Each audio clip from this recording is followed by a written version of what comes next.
स्वराज्य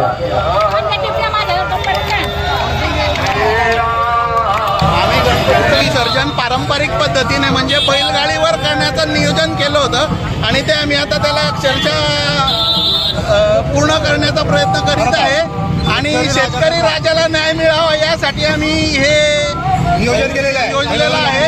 त्याच्यासाठी आम्ही सरकारला काहीतरी शेतकऱ्यांकडे लक्ष द्यावं।